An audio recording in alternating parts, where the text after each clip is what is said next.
But the taxpayer continues to lose millions of shillings spent by government institutions on legal fees due to a growing appetite for litigation by the different arms of government. Courts appear to be replacing consensus and cooperation. Well, governors and senators are, for example, heading to the Supreme Court on Monday to sue the national government and the National Assembly over the division of revenue impasse that could plunge county governments into a financial crisis. Francis Gashuri breaks it all down.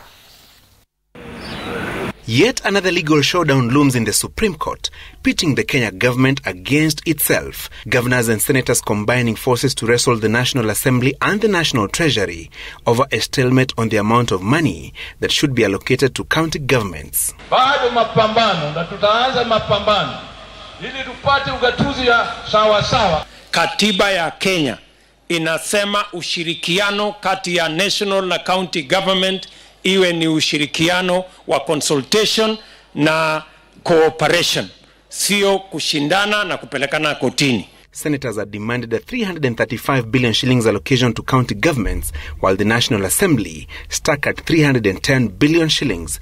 The Commission on Revenue Allocation had proposed a 325 billion shillings share to the devolved units.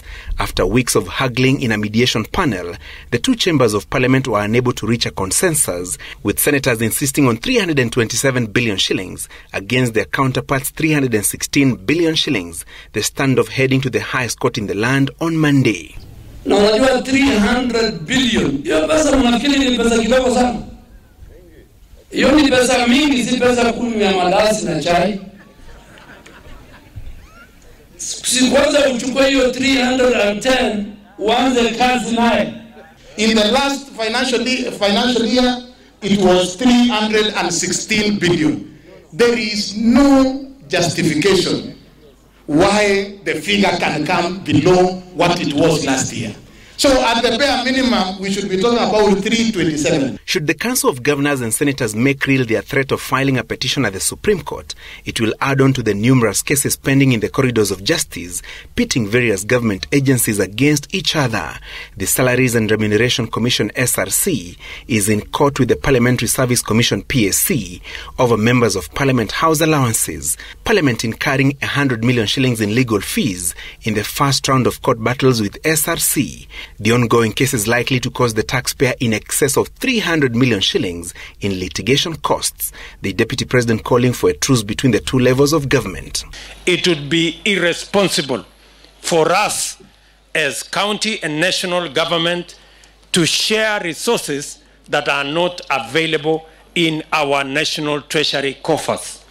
We are at the verge of agreeing so that next week we can publish a new division of revenue bill that can be taken to the two houses, and we can share the resources that are there so that we can take our country forward. Sources indicate that county governments could be allocated 320 billion shillings in the new division of revenue bill that will be published in the coming week. Kama tutaendelea kusosana kwa sababu ya ugawaji ya revenue, basi tutasema zile regional authorities zote ambazo zinafanya kazi za serikali za ugatuzi siondolewe na hizo bajeti zao zote iletwe katika serikali za county tufanyie wananchi. Mbona huyu gavana wenu hatuambii kama Nandi wamechanga ile pesa ya own revenue ngapi? Mbona Mandako hatuambii ni ngapi amechanga? Mbona Sonko hatuambii ni gani amechanga? Kwani pesa ni ile tu ya serikali kuu? Si mnalipa kodi hapa? Governors planning to ferry thousands of residents from the 47 counties to Nairobi on Monday as a show of might when they file the petition at the Supreme Court.